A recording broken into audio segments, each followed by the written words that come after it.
Hello everyone, welcome to IMR classes. SLST Madrasa service commission PSC teacher exam প্রস্তুতির জন্য যে MCQ series শুরু করেছি, প্রাচীন ভারতের ওপর এটি দ্বিতীয় ক্লাস। এই ভিডিওতে ডিসকাস করব আর্য সভ্যতার ওপর ইম্পর্টেন্ট কিছু এমসিকিউ, পাশাপাশি প্রতিটি প্রশ্ন ব্যাখ্যা করব যাতে টপিকটি সম্পর্কে ক্লিয়ার আইডিয়া তৈরি হয়। আশা করি এমসিকিউ সিরিজের এই ভিডিও তোমাদের এক্সাম প্রিপারেশনকে দিশাদান করবে। যদি চ্যাপ্টার ওয়াইজ থিওরি ক্লাস দেখতে চাও তাহলে ডেসক্রিপশন বক্সে দেয়া লিঙ্ক ক্লিক করে দেখে নিতে পারো। তাহলে টপিকটি সম্পর্কে ক্লিয়ার আইডিয়া তৈরি হবে এবং এমসিকিউগুলি সলভ করতে সুবিধা হবে, নিজেদের প্রিপারেশনকে যাচাই করে নিতে পারবে। এমসিকিউ সিরিজের পিডিএফ টেলিগ্রাম চ্যানেলে পেয়ে যাবে। ডেসক্রিপশন বক্সে টেলিগ্রাম চ্যানেলের লিঙ্ক দেওয়া আছে, ক্লিক করে জয়েন হও। এই টপিকের প্রথম প্রশ্ন, ধ্রুপদী সংস্কৃতে আর্য শব্দের অর্থ হল? অপশান এ ঈশ্বরের বিশ্বাসী, অপশান বি একটি বংশগত জাতি, অপশান সি বিশেষ ধর্মে বিশ্বাসী, অপশান ডি একজন সম্ভ্রান্ত মানুষ। এই প্রশ্নের সঠিক উত্তর হলো অপশন ডি, একজন সম্ভ্রান্ত মানুষ। আর্য এই শব্দটি দুটি অর্থে ব্যাখ্যা হয়।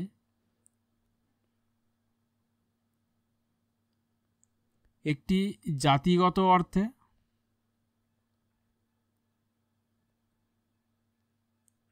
অপরটি ভাষাগত অর্থে।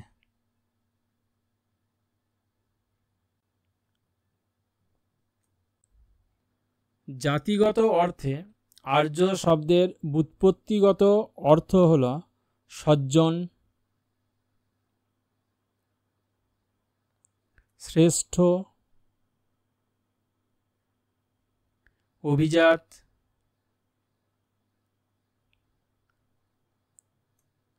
মহান।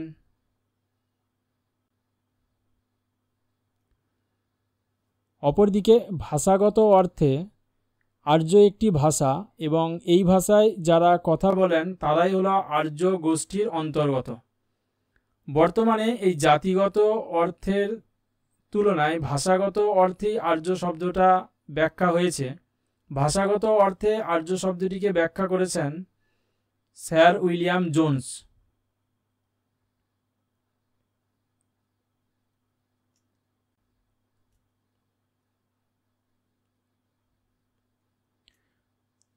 উইলিয়াম জোন্স তিনি বলেছেন যে ইন্দো ইউরোপীয় ভাষাগোষ্ঠীর ভাষায় যারা কথা বলেন তারাই হলো আর্য।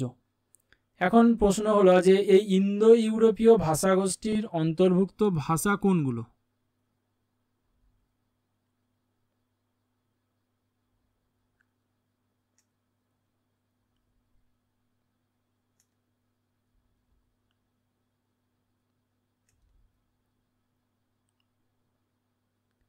ইন্দো ইউরোপীয় ভাষাগোষ্ঠীর মধ্যে যে যে ভাষাগুলো পড়ে সেগুলো কিছু লিখলাম। প্রথমত গ্রিক, লাতিন, সংস্কৃত,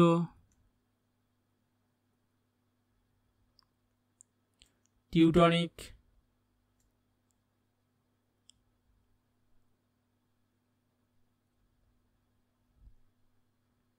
পারসিক,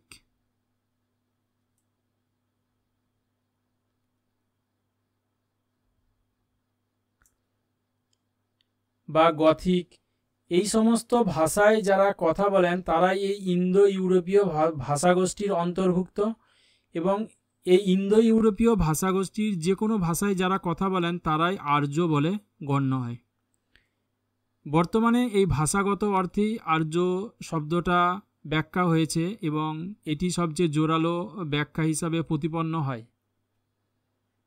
এই প্রসঙ্গে বলে রাখি যে একজন ইতালীয় ভাষাবিদ তিনি সংস্কৃত ভাষার সঙ্গে ইউরোপীয় ভাষার সাদৃশ্য খুঁজে পেয়েছেন। তিনি হলেন ফিলিপ্পো সেটি।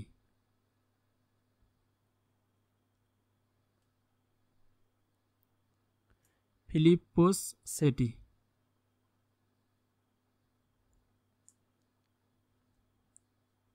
এক্সাম পয়েন্ট অফ ভিউ এর দিক থেকে এটি গুরুত্বপূর্ণ, তাই তোমাদের জানিয়ে রাখলাম। এবার নেক্সট কোশ্চেন দেখব, বর্ণ ব্যবস্থার সঙ্গে সম্পর্কিত পুরুষ সূক্ত কোন বেদে উল্লেখ আছে? ঋগ্বেদ, সামবেদ, অথর্ববেদ, যজুর্বেদ। এই প্রশ্নের সঠিক উত্তর হলো ঋগ্বেদ। সঠিক উত্তর হলো অপশন এ। পুরুষ সূক্ত ঋগ্বেদের দশম মণ্ডলে অন্তর্ভুক্ত।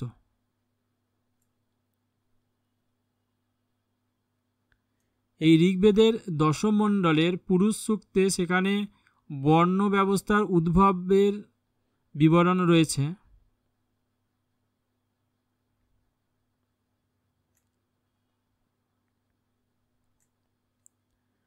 বর্ণ ব্যবস্থার উদ্ভব বলতে এখানে চতুর্বর্ণ প্রথার কথা বলা হয়েছে।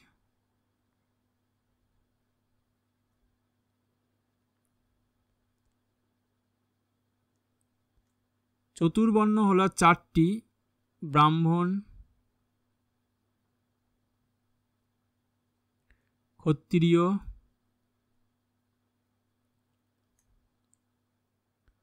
বৈশ্য ও শূদ্র।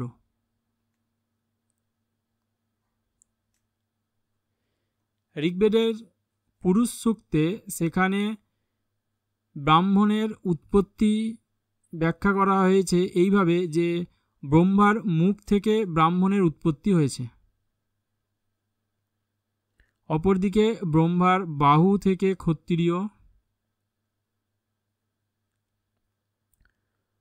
ব্রহ্মার উরু থেকে বৈশ্য সম্প্রদায় বা বৈশ্য বর্ণ এবং পা থেকে শূদ্র বর্ণের উৎপত্তি হয়েছে। এবং প্রতিটা বর্ণের কাজকর্ম সুনির্দিষ্ট করা আছে, যেমন ব্রাহ্মণদের কাজ হবে অধ্যয়ন, ক্ষত্রিয়দের কাজ হলো দেশ শাসন করা, রাষ্ট্র শাসন পরিচালনা করা, যুদ্ধ করা, বৈশ্যদের কাজ হলো কৃষিকাজ, ব্যবসা বাণিজ্য, শূদ্রদের কাজ হলো যে এই যে ব্রাহ্মণ, ক্ষত্রিয়, বৈশ্য এবং শূদ্র এই তিনটি বর্ণের সেবা করা। এই চতুর্বর্ণ ব্যবস্থায় প্রথম তিনটি বর্ণ দ্বিজ বর্ণ নামে পরিচিত।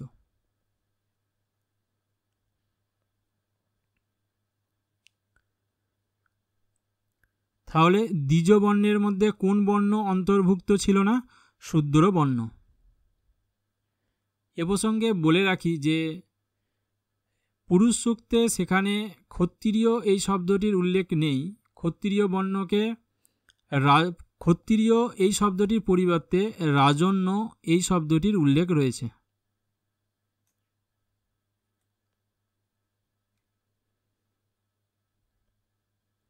নেক্সট কোশ্চেন দেখব, চারটি বেদের মধ্যে কোনটিতে জাদুকরি ও মন্ত্রের বিবরণ রয়েছে? ঋগ্বেদ, অথর্ববেদ, সামবেদ, যজুর্বেদ। এই চারটি বেদের মধ্যে অথর্ববেদে সেখানে জাদুকরি ও মন্ত্রের বিবরণ রয়েছে। এই প্রশ্নের সঠিক উত্তর হলো অপশন বি।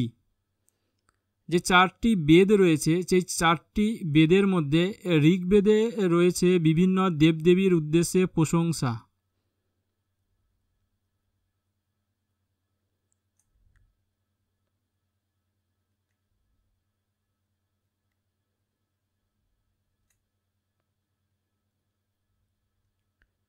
এবং এগুলো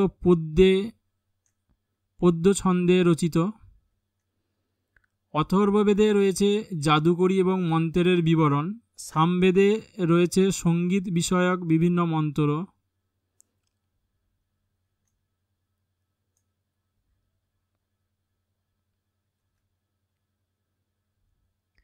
এই সামবেদের বেশিরভাগ মন্ত্রগুলি ঋগ্বেদ থেকেই নেওয়া।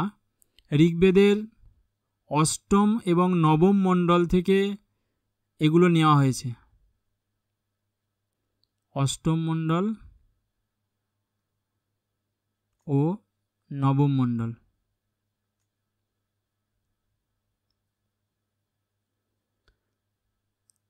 এই সামবেদের নিজস্ব সূক্ত ছিল ৭৫টি, বাকি সবগুলোই এই ঋগ্বেদের অষ্টম মণ্ডল এবং নবম মণ্ডল থেকে নেওয়া হয়েছে। তাহলে এগুলো হলো ঋগ্বেদ থেকে।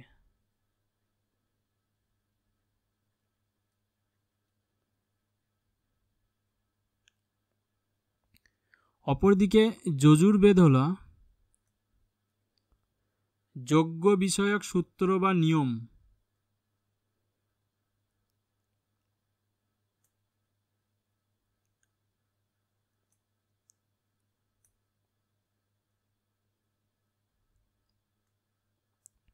এই হলো 4টি বেদের বিষয়বস্তু। অর্থাৎ ঋগ্বেদে রয়েছে দেবদেবীর উদ্দেশ্যে প্রশংসা, যেগুলো পদ্য ছন্দে রচিত। অথর্ববেদে রয়েছে জাদুকরী ও মন্ত্রের বিবরণ। সামবেদে রয়েছে সঙ্গীত বিষয়ক বিভিন্ন মন্ত্র, এবং এই যে সামবেদের সঙ্গীত বিষয়ক মন্ত্রগুলি সেগুলো সবই ঋগ্বেদ থেকে নেওয়া হয়েছে। সেটা ঋগ্বেদের অষ্টম এবং নবম মণ্ডল থেকে নেওয়া। এবং যজুর্বেদ হলো যজ্ঞ বিষয়ক সূত্র।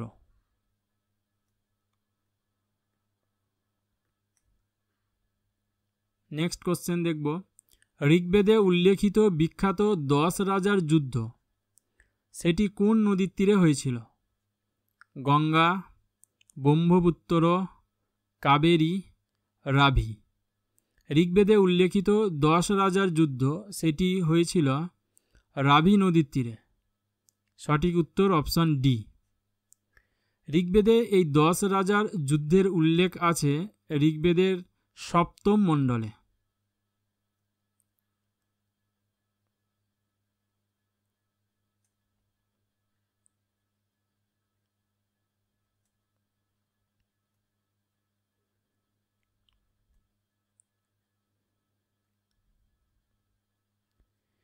এবং এই 10 রাজার যুদ্ধ হয়েছিল ভরত গোষ্ঠীর রাজা সুদাসের সঙ্গে। সুদাস তিনি ভরত গোষ্ঠীর রাজা।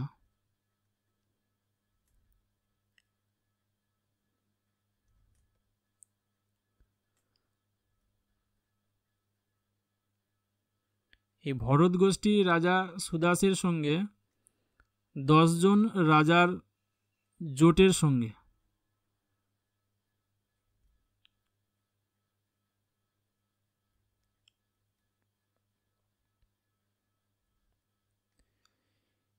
এই যুদ্ধে রাজা সুদাস তিনি তার যে পুরোহিত ছিলেন বিশ্বামিত্র, সেই বিশ্বামিত্রকে তিনি অপসারণ করেছিলেন এবং তার পরিবর্তে বাশিষ্ঠকে নিয়োগ করেছিলেন। এবং বিশ্বামিত্র পরবর্তীকালে এই 10 জন রাজার জোট তৈরি করে সুদাসের বিরুদ্ধে যুদ্ধ করেছিলেন, যে যুদ্ধই ইতিহাসে 10 রাজার যুদ্ধ নামে পরিচিত। তাহলে সুদাস অপসারণ করেছিলেন কাকে? বিশ্বামিত্রকে। এবং এই বিশ্বামিত্র তিনি এই 10 জন রাজার জোট তৈরি করেছিলেন, এবং এই বিশ্বামিত্রর পরিবর্তে সুদাস যাকে নিয়োগ করেছিলেন তিনি হলেন বাশিষ্ঠ।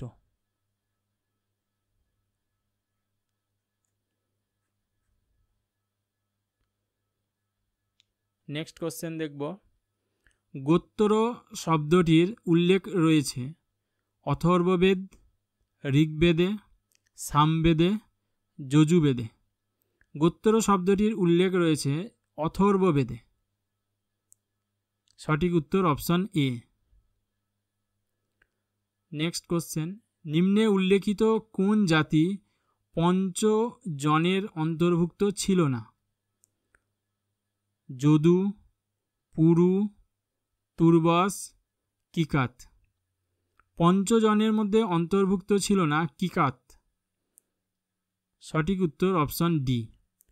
পঞ্চজন হল যে ঋগ্বেদে যে 10 রাজার যুদ্ধের বর্ণনা রয়েছে, সেই 10 রাজার যুদ্ধের জোটের মধ্যে যে 5 জন আর্য রাজা ছিলেন তাদের সমষ্টিকে একত্রে পঞ্চজন বলা হতো।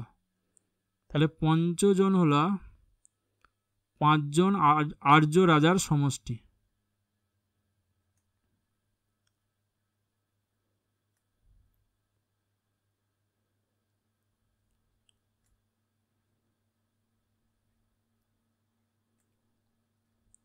এই 5 জন আর্য রাজা কারা ছিলেন? অনু, যদু, তুর্বাস,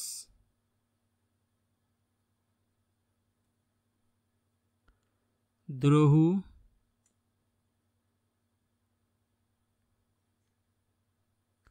ও পুরু।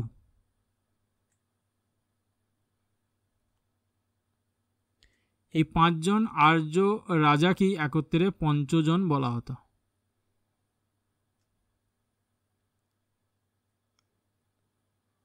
নেক্সট কোশ্চেন, বোগাজকাই শিলালিপি গুরুত্বপূর্ণ কারণ অপশন এ, এটি এশিয়া ও তিব্বতের মধ্যে গুরুত্বপূর্ণ বাণিজ্য কেন্দ্র। অপশন বি, এটি একটি শিলালিপি যেখানে বৈদিক দেবদেবীর উল্লেখ রয়েছে। অপশন সি, বেদের মূল গ্রন্থ এখানে রচিত আছে। অপশন ডি, উপরের কোনোটিই নয়। বোগাজকাই শিলালিপি গুরুত্বপূর্ণ কারণ এটি একটি শিলালিপি যেখানে বৈদিক দেবদেবীর উল্লেখ রয়েছে। এই প্রশ্নের সঠিক উত্তর হলো অপশন বি। বোগাজকাই শিলালিপি সেটি এশিয়া মাইনরে আবিষ্কৃত হয়েছে, তুর্কির এশিয়া মাইনরে।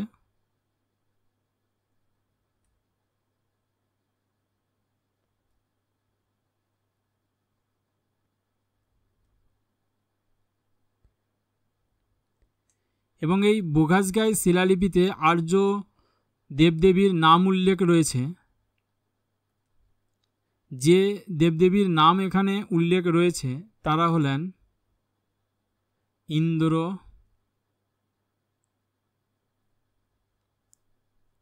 মিত্র,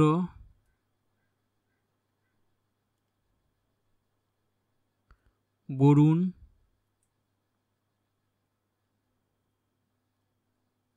ও নাসত্ব।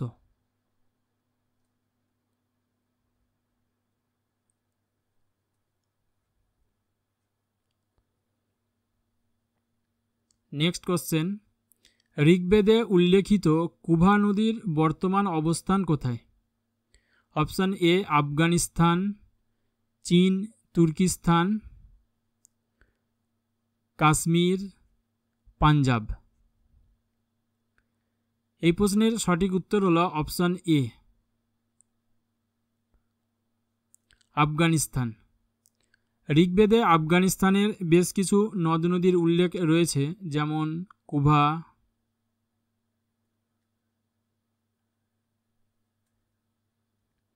গোমতী,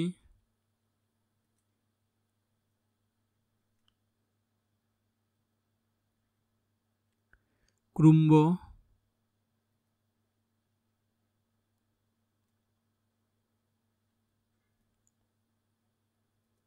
ও সুবাস্তু।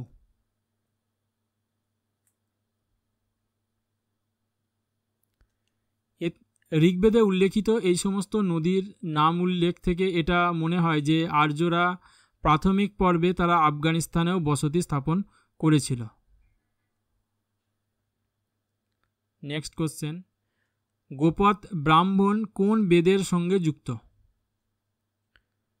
যজুর্বেদ, সামবেদ, অথর্ববেদ, ঋগ্বেদ। গোপদ ব্রাহ্মণ অথর্ববেদের সঙ্গে যুক্ত। এই প্রশ্নের সঠিক উত্তর হলো অপশন সি। এ প্রসঙ্গে বলে রাখি যে অথর্ববেদের কোনো আরণ্যক নেই। এটি এক্সাম পয়েন্ট অফ ভিউয়ের দিক থেকে গুরুত্বপূর্ণ যে কোন বেদের কোনো আরণ্যক নেই, তাহলে অথর্ববেদের কোনো আরণ্যক নেই।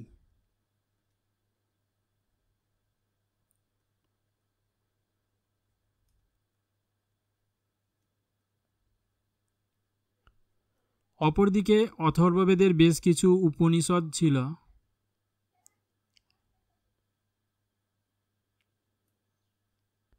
যেমন কট, মণ্ডক, মান্ডুক্য,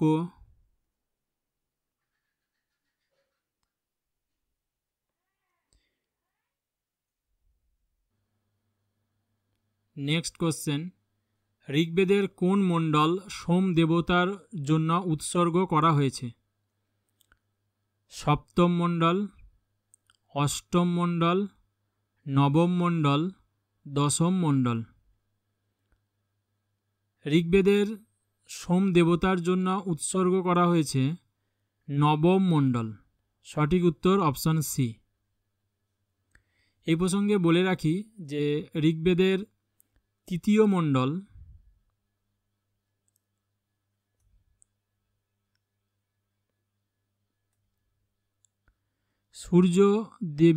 সূর্য দেবী যিনি সাবিত্রী তার উদ্দেশ্যে উৎসর্গ করা হয়েছে।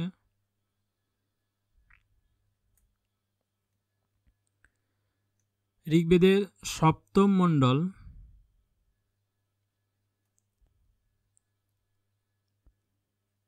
এখানে 10 রাজার যুদ্ধের উল্লেখ আছে।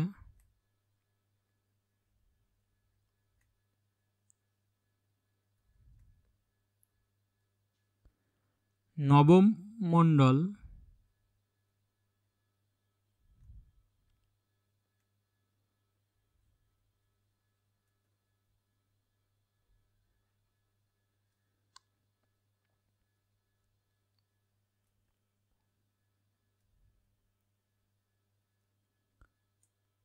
সোম দেবতার উদ্দেশ্যে উৎসর্গ।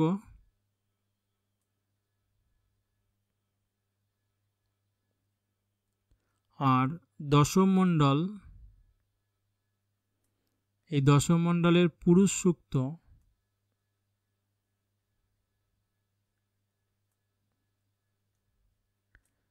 এখানে চতুর্বর্ণ প্রথার উৎপত্তি সম্পর্কে বর্ণনা রয়েছে।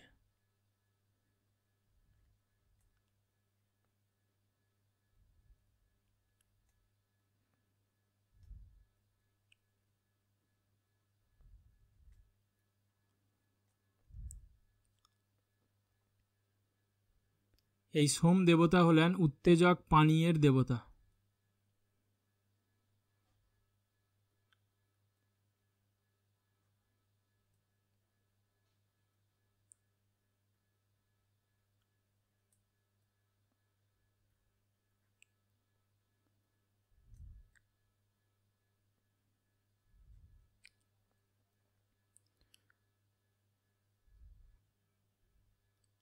নেক্সট কোশ্চেন,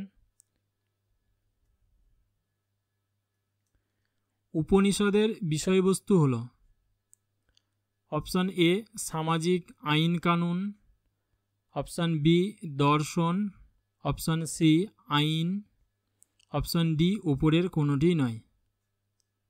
উপনিষদের বিষয়বস্তু হল দর্শন। সঠিক উত্তর অপশান বি। প্রতিটা বেদের 4টি করে অংশ রয়েছে, যেমন দেখো প্রথমত সংহিতা,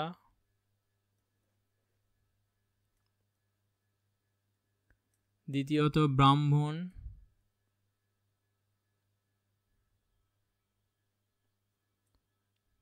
তৃতীয়ত আরণ্যক,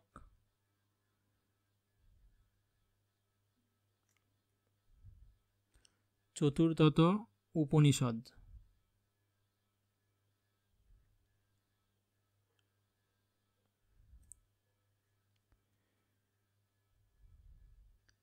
এই সংহিতা হলো বৈদিক মন্ত্রের সংকলন, সেটি হলো সংহিতা। ব্রাহ্মণ যেখানে বিভিন্ন ধরনের যাগযজ্ঞের বিধি প্রক্রিয়া এবং মন্ত্রগুলির টিকা যেগুলো গদ্যাকারে লিখিত।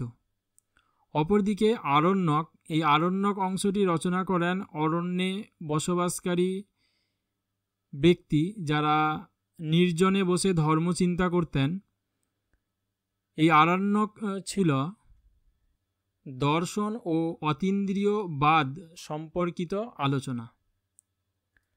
অপরদিকে উপনিষদ, সেখানে বিভিন্ন দার্শনিক বিষয়সমূহ আলোচিত হয়েছে, যেমন আত্মা, পরমাত্মা, মুক্তি, ব্রহ্ম, কর্মফলবাদ, জন্মান্তরবাদ প্রভৃতি বিষয়।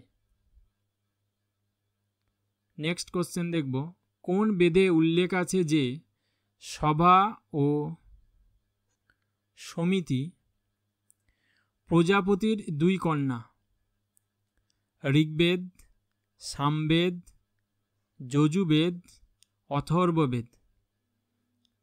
এই প্রশ্নের সঠিক উত্তর হল অপশন ডি, অথর্ববেদ।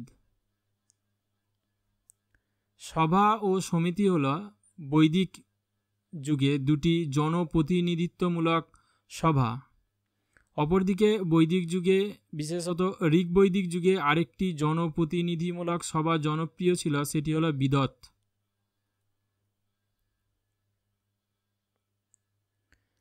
তাহলে ঋগ বৈদিক যুগে তিনটি জনপ্রতিনিধিমূলক সভা ছিল, একটি হলো বিদত, অপরটি হলো সভা,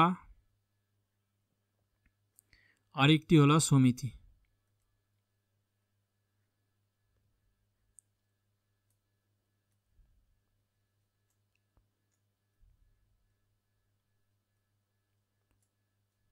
জনপ্রতিনিধি সভা।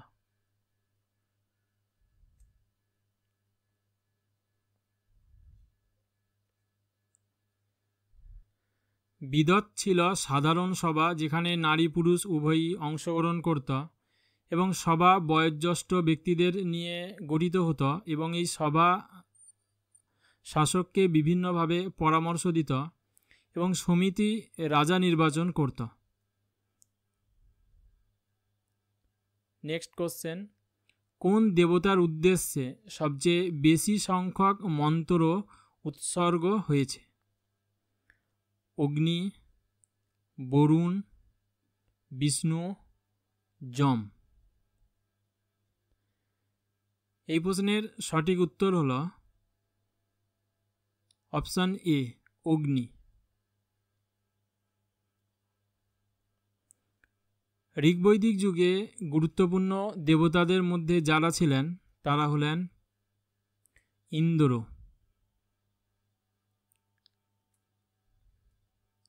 অগ্নি,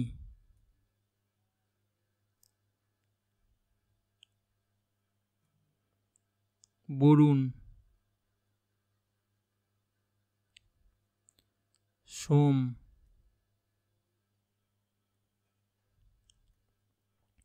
ঋগবৈদিক যুগের গুরুত্বপূর্ণ দেবতা ইন্দ্র। এই ইন্দ্রের উদ্দেশ্যে 250টি মন্ত্র রয়েছে। অপরদিকে অগ্নির উদ্দেশ্যে 200টি মন্ত্র রয়েছে। এই ইন্দ্রকে পুরন্দর বলা হতো কারণ তিনি নগর ধ্বংসকারী দেবতা ছিলেন এবং ইন্দ্র আবার ঝড়ঝঞ্ঝার দেবতা বা বৃষ্টির দেবতা হিসেবেও গণ্য হন।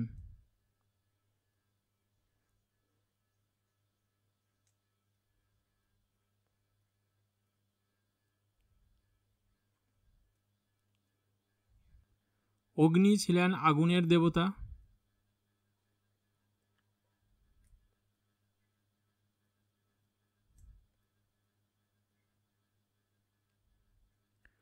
বরুণ ছিলেন পাপ পুণ্যের দেবতা।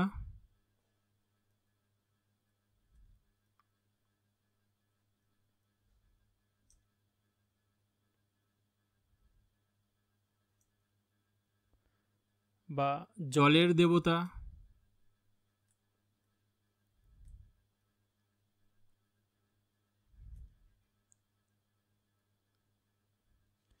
এছাড়া তিনি বিভিন্ন মহাজাগতিক ঘটনাবলীর নিয়ন্ত্রক, যে কারণে তাকে ঋত বলা হতো।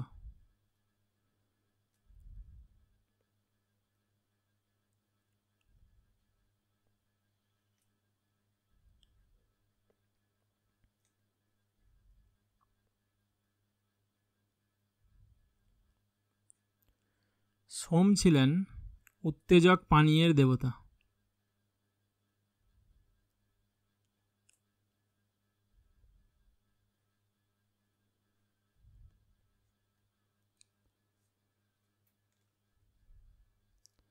নেক্সট কোশ্চেন, নিম্নে উল্লেখিতদের মধ্যে কে ঋগবৈদিক যুগের যুদ্ধ দেবতা ছিলেন?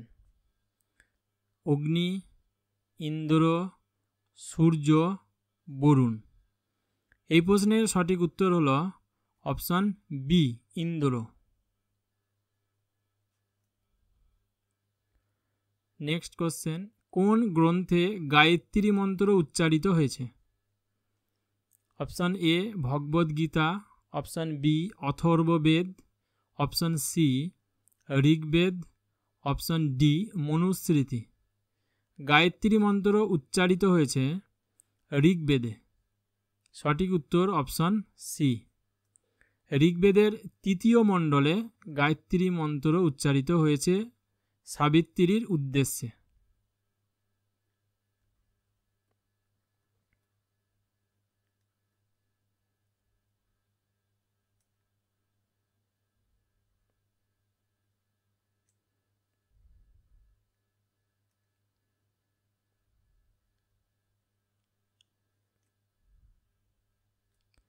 এবং এই গায়ত্রী মন্ত্র রচনা করেছিলেন বিশ্বামিত্র।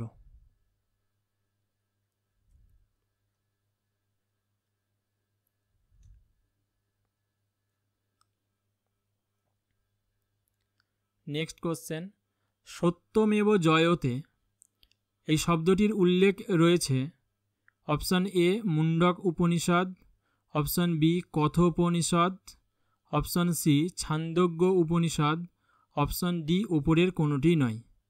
এই প্রশ্নের সঠিক উত্তর হল অপশন এ মুন্ডক উপনিষদ।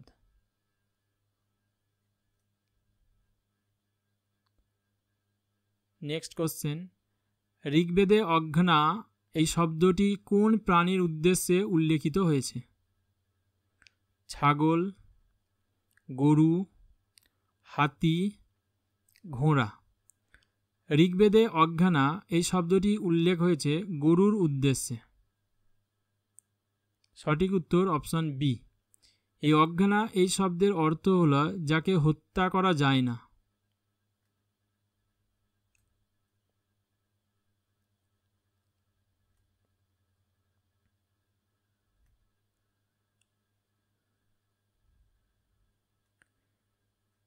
ঋগ্বৈদিক যুগে গরু ছিল প্রধান সামাজিক ধন সম্পদ এবং গরুকে কেন্দ্র করেই এই যুগে বিভিন্ন যে উপজাতি গোষ্ঠীগুলো ছিল তাদের মধ্যে যুদ্ধ হতো। এই উপজাতি গোষ্ঠীদের মধ্যে যুদ্ধ গোবিষ্টি নামে পরিচিত ছিল।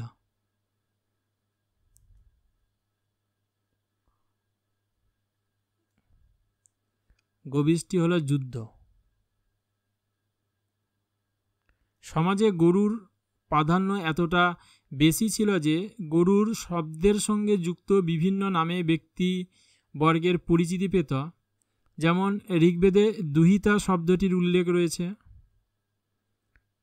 সাধারণত মেয়েদের বা কন্যা সন্তানকে বোঝাতে এই দুহিতা শব্দটি প্রয়োগ করা হয়েছিল। আবার রাজাকে বলা হতো গোপ।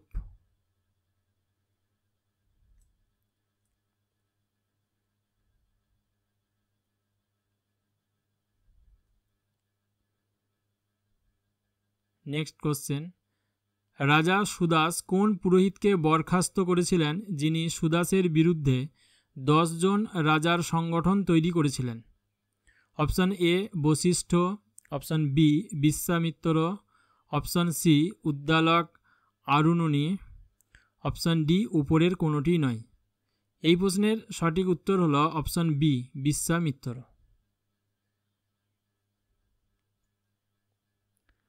নেক্সট কোশ্চেন, নিম্নে উল্লেখিতদের মধ্যে কোনটিকে নারীস্তা বলা হয়? গণ, বিদত, সভা, সমিতি। এর আগেই আলোচনা প্রসঙ্গে বলেছি যে বিদত, সভা এবং সমিতি হল গণ প্রতিনিধি সভা এবং বৈদিক যুগে এই সভাকে বলা হতো নারীস্থা। এই প্রশ্নের সঠিক উত্তর হলো অপশন সি।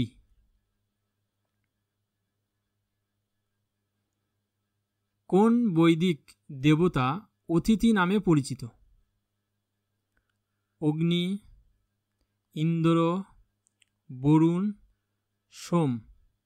ঋগ্বৈদিক দেবতা অগ্নি তিনি অতিথি নামে পরিচিত। এই প্রশ্নের সঠিক উত্তর হলো অপশন এ। নেক্সট কোশ্চেন, ঋগ্বেদে উল্লেখিত শব্দ কুল্লা হলো অপশান এ একটি মাড়াই মেশিন, অপশান বি একটি বিশেষ ধরনের পোশাক, অপশান সি একটি লোহার তলোয়ার, অপশান ডি একটি সেচ খাল। এই প্রশ্নের সঠিক উত্তর হলো অপশান ডি একটি সেচ খাল।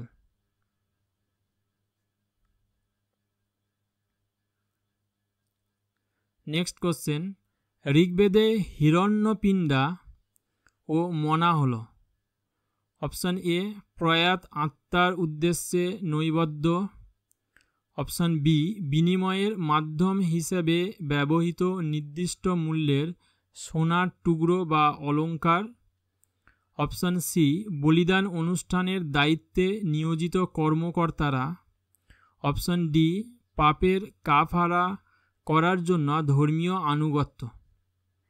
ঋগ্বেদে উল্লেখিত এই হিরণ্যপিণ্ডা ও মনা হল বিনিময়ের মাধ্যম হিসেবে ব্যবহৃত নির্দিষ্ট মূল্যের সোনার টুকরো বা অলঙ্কার।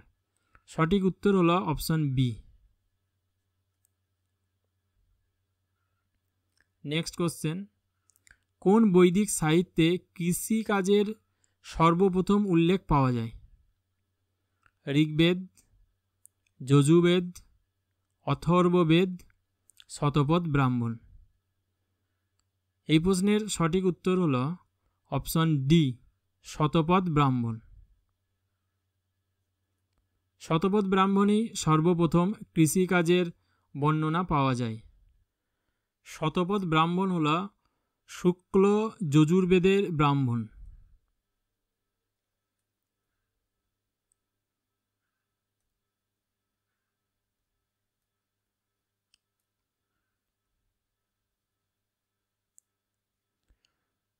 এই শতপথ ব্রাহ্মণেই পরবর্তী বৈদিক যুগের যে কৃষিকাজের সম্প্রসারণ ঘটেছিল তার প্রমাণ পাওয়া যায়। ঋগ্বৈদিক যুগের অর্থনীতির ভিত্তি ছিল পশুচারণ ভিত্তিক অর্থনীতি।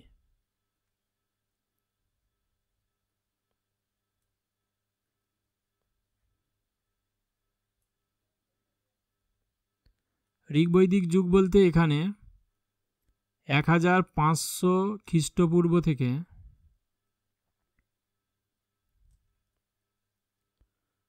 1000 খ্রিস্টপূর্ব এই সময়কালকে বোঝায়।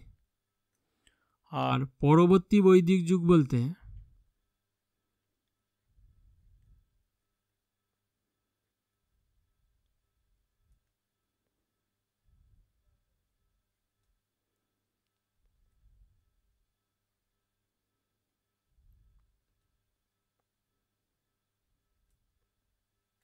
হাজার খ্রিস্টপূর্ব থেকে 500 খ্রিস্টপূর্ব এই সময়কালকে বোঝায়। এই ঋগ্বৈদিক যুগে অর্থনীতির ভিত্তি ছিল পশুচারণ ভিত্তিক অর্থনীতি। কৃষির সম্প্রসারণ সেভাবে ঘটেনি, কিন্তু পরবর্তী বৈদিক যুগে অর্থনীতির ভিত্তি হয়ে উঠেছিল কৃষি, এবং এই কৃষিকাজের সম্প্রসারণের বর্ণনা পাওয়া যায় শতপথ ব্রাহ্মণে। উর্বর জমিকে বোঝাতে ক্ষেত্র শব্দটি প্রয়োগ করা হতো।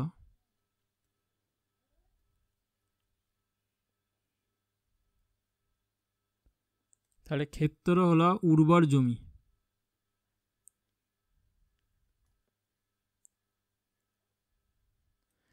অপরদিকে কৃষককে বোঝাতে কৃষ্টি শব্দটি ব্যবহার হয়েছিল।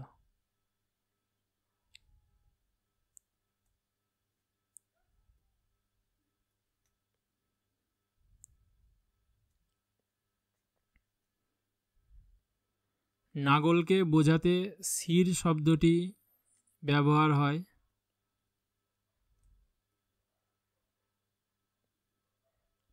আর জমিতে যে দাগ পড়ত, নাগলের দাগ, সেটিকে বলা হতো সীতা।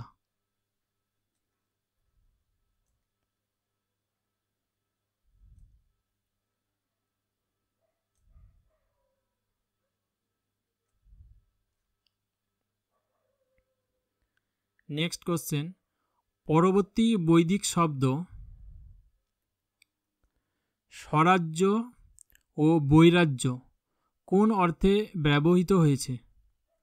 অপশন এ রাজতান্ত্রিক সরকার, অপশন বি উপজাতীয় সরকার, অপশন সি প্রজাতন্ত্রী সরকার, অপশন ডি স্বৈরাচারী সরকার।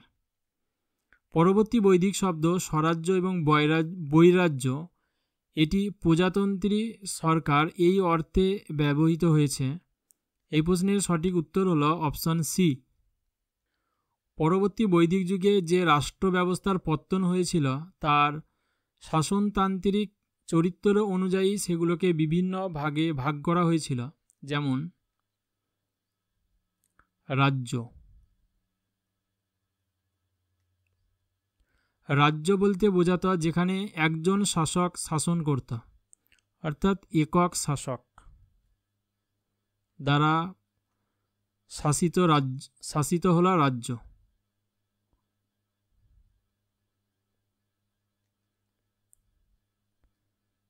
ভোজ্য বা স্বরাজ্য।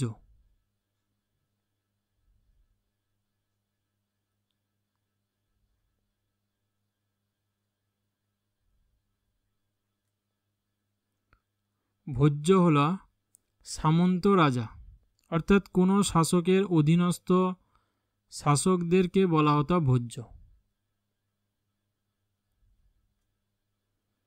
আর বৈরাজ্য বা স্বরাজ্য হল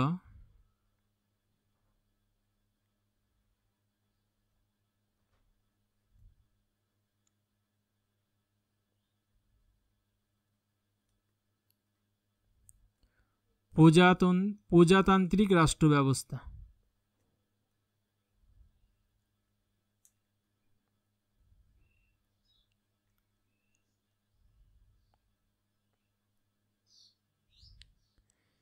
এছাড়া প্রজাতান্ত্রিক রাষ্ট্র বোঝাতে গণ বা সংঘ এই শব্দটিও ব্যবহার হয়েছে বিভিন্ন সাহিত্যে। গণ ও সংঘ বিশেষত খ্রিস্টপূর্ব ৬ষ্ঠ শতাব্দীর যে প্রজাতান্ত্রিক রাষ্ট্র ছিল সেগুলো বোঝাতে এই গণ সংঘ শব্দটির ব্যবহার ছিল। আর ছিল দ্বৈরাজ্য।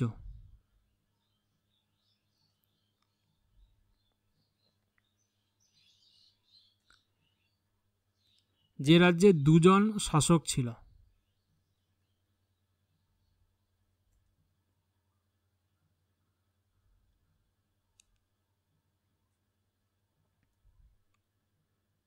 নেক্সট কোশ্চেন, ঋগ্বেদের কোন গ্রন্থে উপনয়ন সংস্কারের বিবরণ রয়েছে?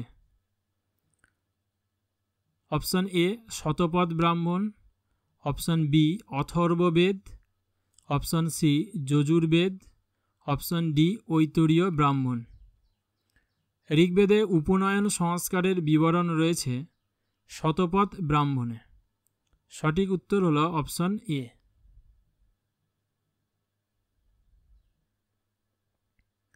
নেক্সট কোশ্চেন, ঋগ্বেদে জন শব্দটির উল্লেখ কতবার আছে? 250 বার, 275 বার, 300 বার, 325 বার। ঋগ্বেদে জন শব্দটির উল্লেখ রয়েছে 275 বার। সঠিক উত্তর অপশন বি। ঋগ্বেদে যে রাষ্ট্র কাঠামো ছিল সেই রাষ্ট্র কাঠামোর সর্বোচ্চ স্তরে ছিল জন।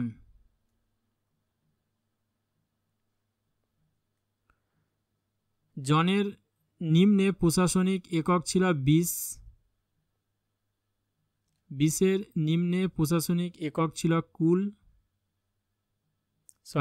গ্রাম।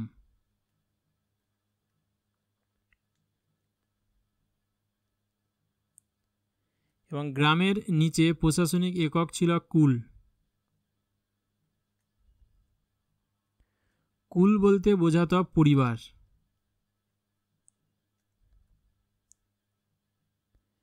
এই পরিবারের যিনি প্রধান ছিলেন তাকে বলা হতো কুলপতি।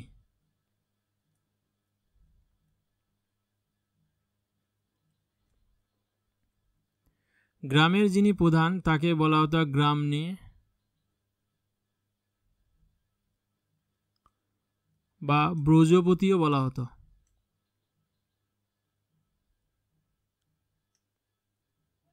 বিশের প্রধানকে বলা হতো বিশপতি।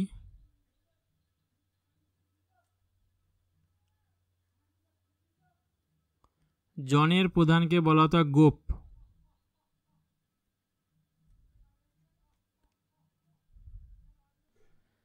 ঋগ্বৈদিক যুগে আর্যদের রাষ্ট্র ব্যবস্থা ছিল উপজাতিকেন্দ্রিক রাষ্ট্র ব্যবস্থা।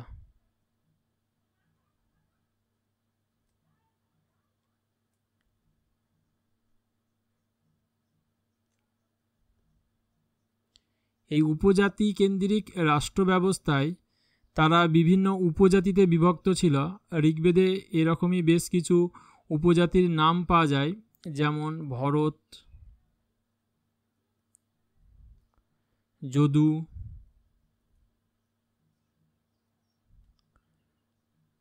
অনু,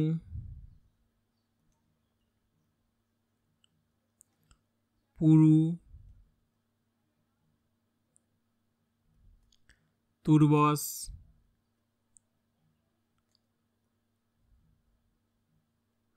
প্রভৃতি। নেক্সট কোশ্চেন, শুল্বসূত্র কোন বিষয়ের সঙ্গে যুক্ত? অপশন এ জ্যোতির্বিদ্যা, অপশন বি রসায়ন, অপশন সি জ্যামিতি, অপশন ডি ঔষধ। শুল্বসূত্র এটি জ্যামিতি এই বিষয়ের সঙ্গে যুক্ত। সঠিক উত্তর হলো অপশন সি। ঋগ্বৈদিক যুগের যে 6টি বেদাঙ্গ ছিল, শিক্ষা, কল্প, ব্যাকরণ, নিরুক্ত, ছন্দ ও জ্যোতিষ, এই 6টি বেদাঙ্গের মধ্যে অন্যতম একটি বেদাঙ্গ হলো কল্প বা কল্পসূত্র। এই কল্পসূত্রের 4টি অংশ রয়েছে। একটি হলো শ্রৌতসূত্র,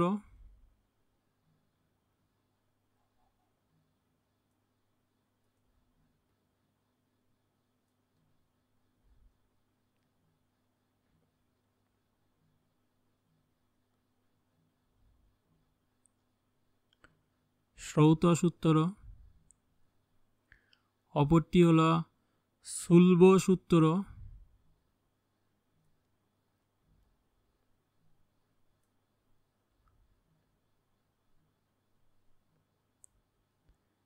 তৃতীয় হলো গৃচ্ছসূত্র,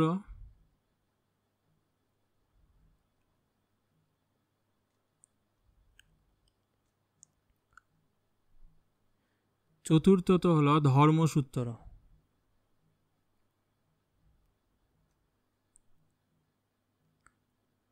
শ্রৌতসূত্র যেখানে বৈদিক যাগযজ্ঞের নিয়মাবলী রয়েছে।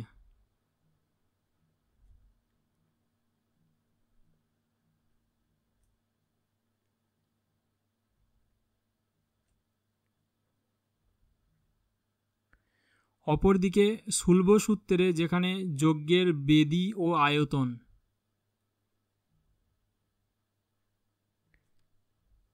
সম্পর্কিত বিভিন্ন আলোচনা আছে। গৃচ্ছসূত্র গৃহী জীবনের নিয়মবিধি।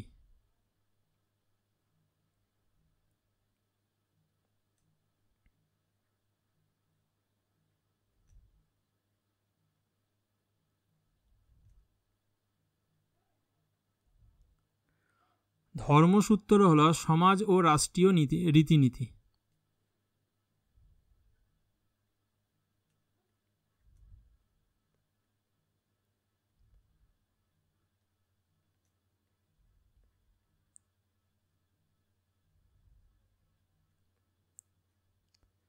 কল্পসূত্রের 4টি অংশ সম্পর্কে তোমাদের জানিয়ে রাখলাম। নেক্সট কোশ্চেন, নিচের কোন জোড়াটি সঠিকভাবে মিলছে না? অপশন এ সামবেদ, ভারতের সঙ্গীতের উৎপত্তি। অপশন বি অথর্ববেদ, ভারতীয় ঔষধের উৎপত্তি। অপশন সি ঋগ্বেদ, প্রাথমিক গদ্য। অপশন ডি যজুর্বেদ আচার অনুষ্ঠানের উৎপত্তি। এই অপশনটা যদি আমরা দেখি যে সামবেদ ভারতীয় সঙ্গীতের উৎপত্তি, এটা সত্য। অথর্ববেদ ভারতীয় ঔষধের উৎপত্তি, এটিও সত্য। ঋগ্বেদ প্রাথমিক গদ্য, এটি ভুল, কারণ এটি পদ্য ছন্দে রচিত, বিভিন্ন দেবদেবীর উদ্দেশ্যে মন্ত্র এখানে উল্লিখিত রয়েছে পদ্য ছন্দে, তাই অপশন সি ভুল।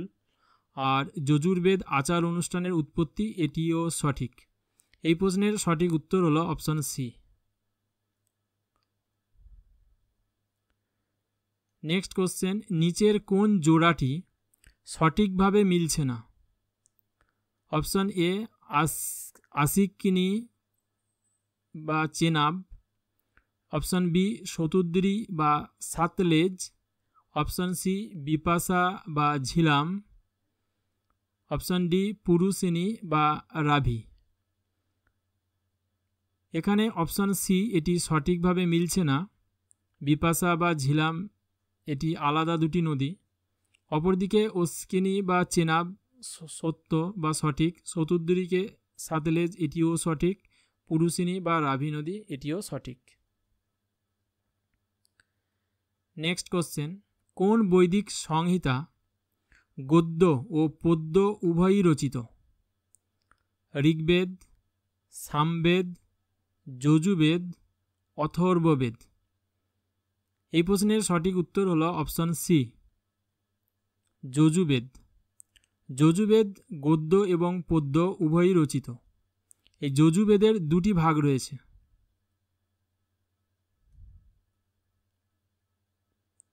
একটি হলো শুক্ল যজুর্বেদ, অপরটি হলো কৃষ্ণ যজুর্বেদ।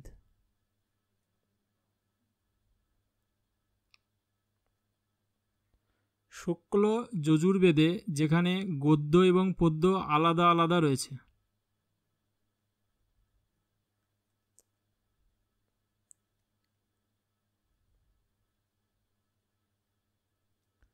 অপরদিকে কৃষ্ণ যজুর্বেদে সেখানে গদ্য ও পদ্য মিশ্রিত অবস্থায় আছে।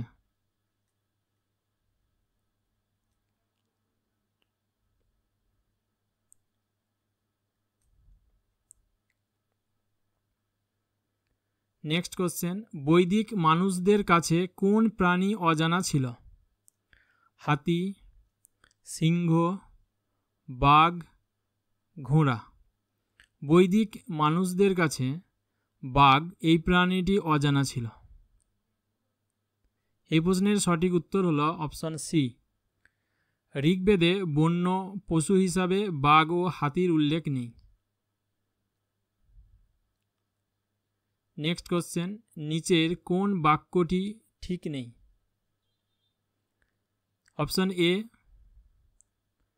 অপশন এ ঋগ্বেদ গঠিত হয়েছে 1028টি স্তোত্র নিয়ে। অপশন বি ঋগ্বেদ 10টি মণ্ডলে বিভক্ত। অপশন সি ঋগ্বেদ একটি অখণ্ডিত বই। অপশন ডি ঋগ্বেদ কোনো একক বই নয়, এর বেশ কয়েকটি স্তর আছে। এই প্রশ্নের সঠিক উত্তর হবে অপশন সি। ঋগ্বেদ একটি অখণ্ডিত বই। ঋগ্বেদ একটি অখণ্ডিত বই নয়, কারণ ঋগ্বেদ একটি খণ্ডিত বই এবং এর 10টি মণ্ডল রয়েছে। এবং ঋগ্বেদের যে 10টি মণ্ডল রয়েছে এই মণ্ডলগুলি আলাদা আলাদা সময়ে রচিত। যেমন ঋগ্বেদের প্রাচীনতম মণ্ডল হল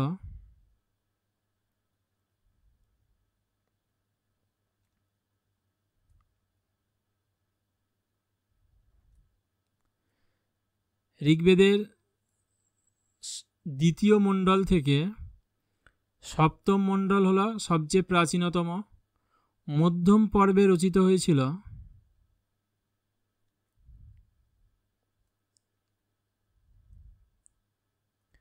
অষ্টম মণ্ডল ও নবম মণ্ডল। আর নবীনতম মণ্ডল হল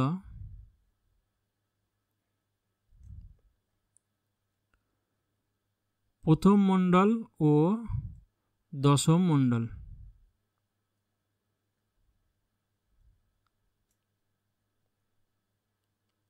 মধ্যম পর্বে বললাম অষ্টম ও নবম।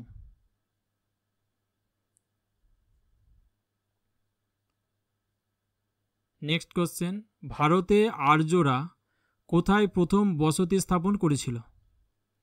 Option A Punjab, option B Rajasthan, option C Sindhu, option D Gujarat. আর্যরা ভারতের প্রথম বসতি স্থাপন করেছিল সিন্ধু বা সিন্ধুর যে নিকটবর্তী অঞ্চল ছিল অর্থাৎ সপ্ত সিন্ধু অঞ্চলে।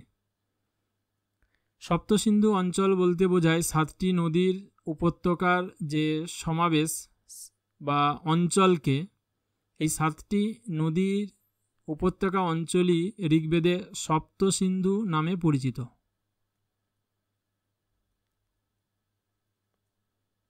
এই 7টি নদী হল সিন্ধু, সরস্বতী,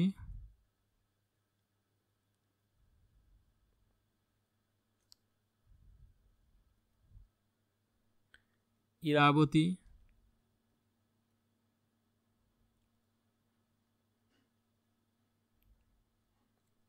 চন্দ্রভাগা,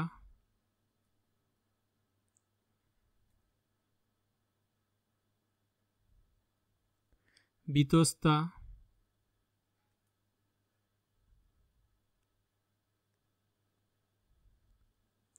বিপাশা,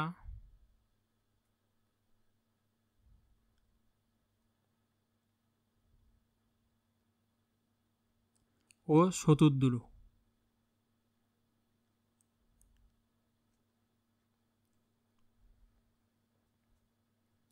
আর্যরা প্রাথমিক পর্বে তারা বর্তমান পাঞ্জাব ও আফগানিস্তানের বিস্তীর্ণ অঞ্চলে তারা বসতি স্থাপন করেছিল, কারণ ঋগ্বেদে যে সমস্ত নদীগুলির উল্লেখ রয়েছে তা থেকে এটা স্পষ্ট হয়। নেক্সট কোশ্চেন, ভারতের সবচেয়ে প্রাচীন দর্শন শিক্ষা কোনটি? অপশন এ যোগ দর্শন, অপশন বি সাংখ্য দর্শন, অপশন সি বৈশেষিক দর্শন, অপশন ডি কর্ম মীমাংসা। ভারতের সবচেয়ে প্রাচীনতম দর্শন শিক্ষা হল সাংখ্য দর্শন। এই প্রশ্নের সঠিক উত্তর হল অপশন বি। উপনিষদের তত্ত্বগুলির আলোচনা ও ব্যাখ্যা থেকেই স্বরদর্শনের উদ্ভব হয়েছিল।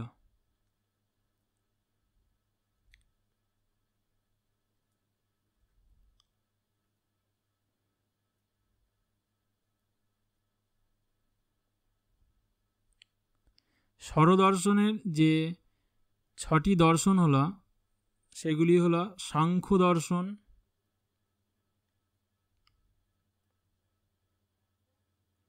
যোগ, ন্যায়, বৈশেষিক,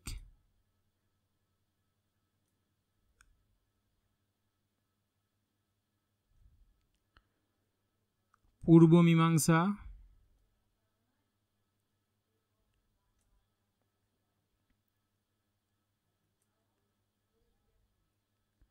উত্তর মীমাংসা।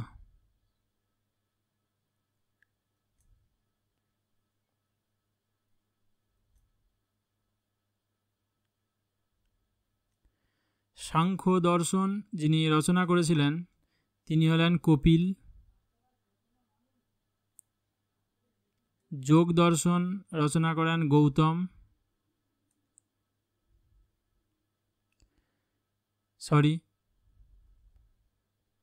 যোগ দর্শন পতঞ্জলি।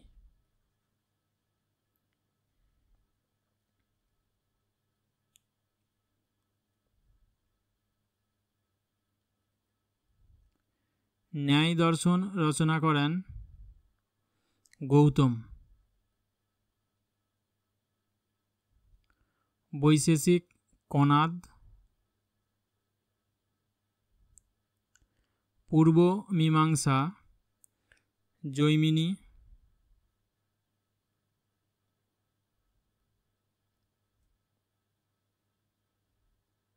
উত্তর মীমাংসা, Vedvyas.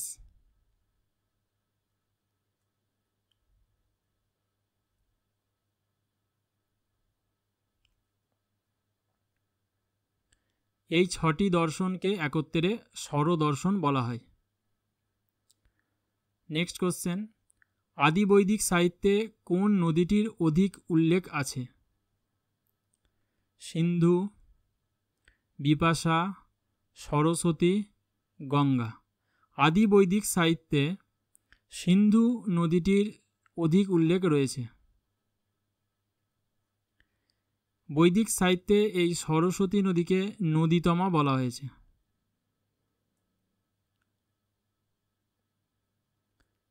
Exam point of view এর দিক থেকে এটি খুব গুরুত্বপূর্ণ যে কোন নদী নদীতমা নামে পরিচিত, সরস্বতী নদী। আর যদি বলে যে ঋগ্বেদের সবচেয়ে গুরুত্বপূর্ণ নদী কোনটি, সিন্ধু নদী। নেক্সট কোশ্চেন, বৈদিক যুগে আর্যদের প্রধান খাদ্য কি ছিল?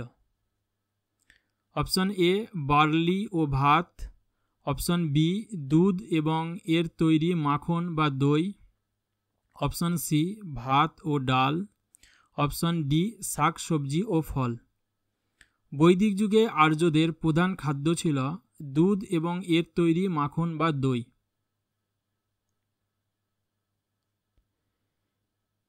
বৈদিক যুগের সমাজ যেহেতু পশুচারণ ভিত্তিক অর্থনীতি ছিল এবং তাদের প্রধান খাদ্য হিসাবে দুধ এবং এর তৈরি মাখন বা দই ছিল, এছাড়া তাদের খাদ্য তালিকায় ভাত, বার্লি বা যবও ছিল। Next question, the arctic home in the Vedas কার রচিত গ্রন্থ? Option A Bal Gangadhar Tilak, option B Swami Vivekananda, option C MacDonald, option D Max Muller. এই প্রশ্নের সঠিক উত্তর হল বাল গঙ্গাধর তিলক। আর্যদের আদি বাসস্থান সম্পর্কিত যে বিতর্ক রয়েছে এবং সেখানে বিভিন্ন পণ্ডিত বা ঐতিহাসিকরা বিভিন্নভাবে আর্যদের আদি বাসস্থানকে ব্যাখ্যা করেছেন, তার মধ্যে বাল গঙ্গাধর তিলক তিনি বলেছেন যে উত্তর মেরু হল আর্যদের আদি বাসভূমি। আর্যদের আদি বাসভূমি সম্পর্কিত বিতর্কে একটি গোষ্ঠী ছিল যারা বলেছেন যে আর্যদের আদি বাসভূমি ছিল ভারতবর্ষ, এবং এই মতের যারা সমর্থক ছিলেন তাদের মধ্যে অন্যতম ছিলেন পারজিটার,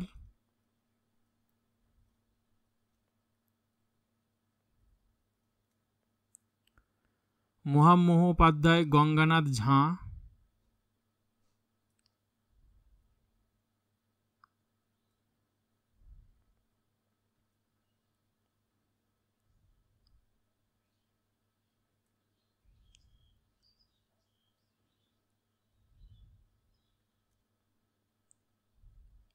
স্বামী বিবেকানন্দ,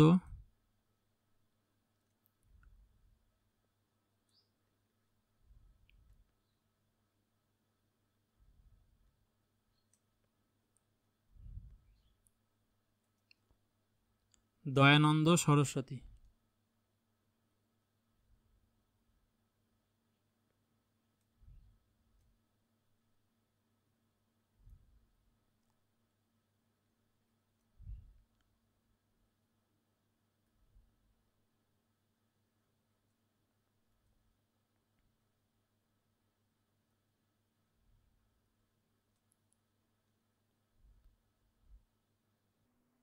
অপরদিকে বেশ কিছু পণ্ডিত ব্যক্তি বা ঐতিহাসিক তারা আর্যদেরকে বহিরাগত বলেই ব্যাখ্যা করেছেন।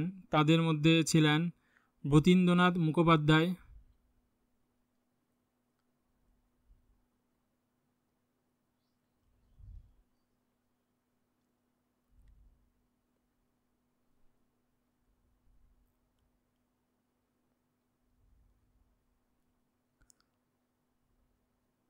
ব্রতীন্দ্রনাথ মুখোপাধ্যায় তিনি বলেছেন যে ইউরেশীয় তৃণভূমি হলো আর্যদের আদি বাসভূমি।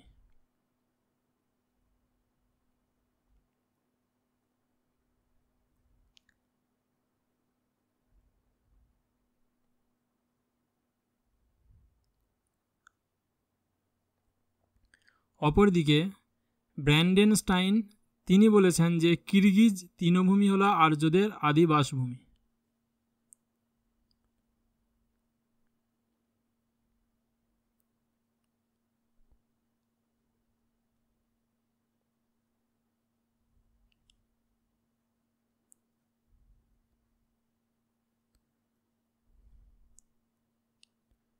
কিরগিজ তৃণভূমি।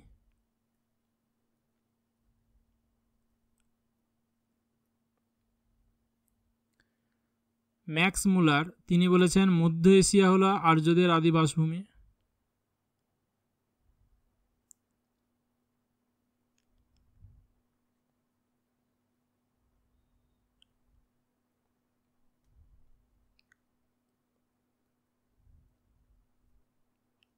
আর্যদের আদি বাসভূমি সম্পর্কে সুস্পষ্ট কোনো প্রমাণ পাওয়া যায় না। বিভিন্ন পণ্ডিত এবং ঐতিহাসিকরা তারা নৃতাত্ত্বিক ও ভাষাগত দিক থেকে বিভিন্নভাবে তারা আর্যদের বাসভূমিকে ব্যাখ্যা করেছেন।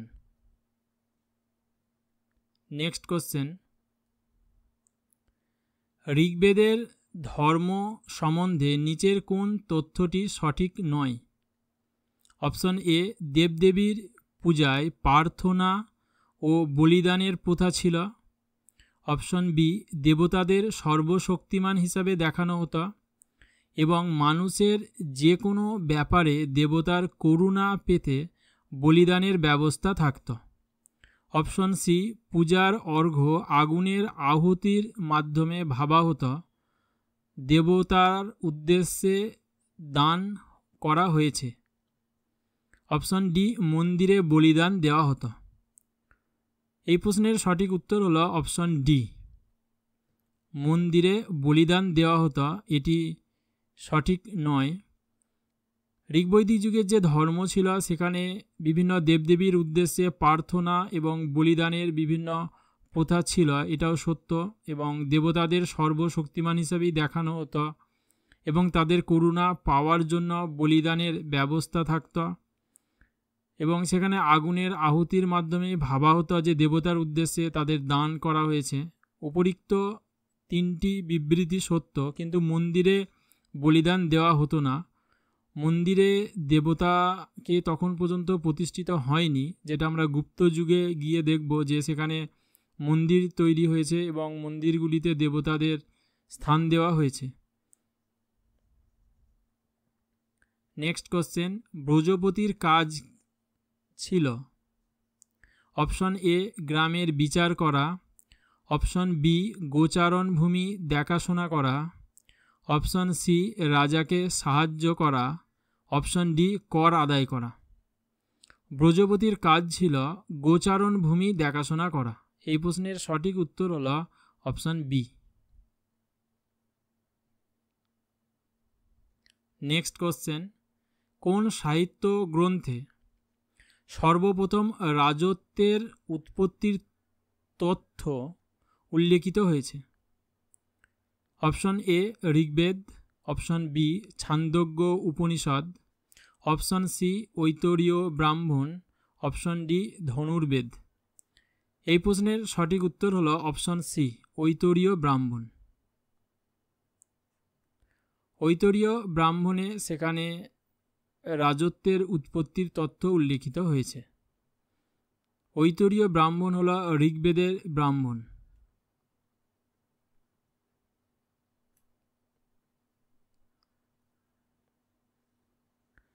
ঋগ্বেদের দুটি ব্রাহ্মণ রয়েছে, একটি ঐতরীয় ব্রাহ্মণ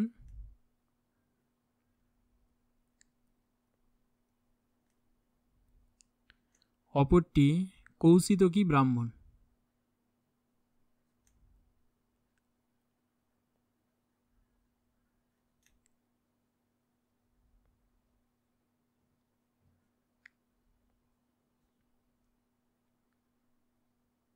নেক্সট কোশ্চেন, পরবর্তী বৈদিক যুগে গুরুত্বপূর্ণ দেবতা হলেন ইন্দ্র, প্রজাপতি, অগ্নি, বিষ্ণু, রুদ্র, বরুণ। আমরা যদি ঋগ্বৈদিক যুগে দেবতাদের বিভিন্ন নাম দেখি, সেখানে আমরা দেখব যে ঋগ্বৈদিক যুগের যে সমস্ত দেবতারা ছিলেন পরবর্তী বৈদিক যুগে তারা অনেকাংশে গুরুত্ব হারিয়েছিল এবং বেশ কিছু নতুন দেবদেবীর সংযোজন ঘটেছিল পরবর্তী বৈদিক যুগে। তাই পরবর্তী বৈদিক যুগে গুরুত্বপূর্ণ দেবতাদের মধ্যে ছিলেন প্রজাপতি, বিষ্ণু এবং রুদ্র। নিচের কোড থেকে যদি সঠিক উত্তরটি নির্বাচন করি তাহলে এই প্রশ্নের সঠিক উত্তর হবে অপশন ডি। অপশন ডি এখানে দেখা যাচ্ছে না সঠিকভাবে, তাই এখানে লিখে দিলাম। অপশন ডি হলো 2, 4 ও 5। সঠিক উত্তর হলো অপশন ডি। ঋগ্বৈদিক যুগের দেবতা হিসাবে ইন্দ্র এবং অগ্নির গুরুত্ব পরবর্তী বৈদিক যুগে কমে গিয়েছিল এবং তুলনায় প্রজাপতি, বিষ্ণু, রুদ্র, শিব এই সমস্ত দেবতাদের গুরুত্ব বেড়েছিল। নেক্সট কোশ্চেন, ঋগ্বৈদিক যুগের গাত্র বর্ণের ভিত্তিতে বিভাজিত হয়েছে সেগুলি হলো অপশন এ আর্যবর্ণ ও দাসবর্ণ, অপশন বি দস্যু ও আর্যবর্ণ, অপশন সি ব্রাহ্মণ ও ক্ষত্রিয়, অপশন ডি বৈশ্য ও ক্ষত্রিয়। এই প্রশ্নের সঠিক উত্তর হলো অপশন এ আর্যবর্ণ ও দাসবর্ণ। ঋগ্বৈদিক পর্বে সেখানে বর্ণ ব্যবস্থা ছিল গাত্র বর্ণের ভিত্তিতে। সেখানে বৃত্তির ওপর, কর্মের ওপর ভিত্তি করে বর্ণ ব্যবস্থা প্রতিষ্ঠিত হয়নি। গাত্র বর্ণের ভিত্তিতে যারা ফর্সা তাদেরকে আর্যবর্ণ এবং যারা তুলনায় ততটা ফর্সা না এবং অনুন্নত প্রকৃতির শিক্ষা দীক্ষায় এবং ফিজিক্যাল অর্থাৎ শারীরিক গঠনে তারা দাসবর্ণ হিসাবে গণ্য হয়। কিন্তু পরবর্তী বৈদিক যুগে অর্থাৎ ঋগ্বৈদিক যুগের শেষ পর্বেই আমরা আগেই ডিসকাস করেছি যে ঋগ্বেদের দশম মণ্ডলের পুরুষ সূক্তে সেখানে চতুর্বর্ণ প্রথার উৎপত্তি ঘটেছিল এবং চতুর্বর্ণ প্রথার যে উৎপত্তি ঘটেছিল সেখানে সেটি বংশানুক্রমিক বৃত্তি এবং পেশার ওপর ভিত্তি করেই প্রতিষ্ঠিত ছিল। কোনো বর্ণ তার পেশা পরিবর্তন করতে পারত না বা অন্য বর্ণের পেশা গ্রহণ করতে পারত না। তাছাড়া স্ববর্ণ বিবাহকেই আইন সিদ্ধ করা হয়েছিল। অর্থাৎ পরবর্তী বৈদিক যুগে যে বর্ণপ্রথা অনেক বেশি জটিল ছিল, কিন্তু বৈদিক যুগের এই বর্ণপ্রথা ততটা জটিল ছিল না। শুধুমাত্র গাত্র বর্ণের ভিত্তিতেই সেটার বিভাজন ছিল আর্যবর্ণ এবং দাসবর্ণ হিসেবে। নেক্সট কোশ্চেন, নিম্নে উল্লেখিত কোন ক্রমটি সঠিকভাবে রয়েছে? অপশন এ কুল, জন, বিষ, গ্রাম, রাষ্ট্র। অপশন বি কুল, জন, গ্রাম, বিষ, রাষ্ট্র। অপশন সি কুল, গ্রাম, বিষ, জন, রাষ্ট্র। অপশন ডি কুল, গ্রাম, জন, বিষ, রাষ্ট্র। এই বিষয়টি আগেও আলোচনা করেছি যে ঋগ্বৈদিক যুগের যে রাষ্ট্র কাঠামোর বিন্যাস ছিল সেখানে সর্ব উপরে ছিল জন এবং জনের নিচে ছিল বিষ, বিষ এর নিচে ছিল গ্রাম, গ্রামের নিচে ছিল কুল এবং জনের উপরে ছিল রাষ্ট্র।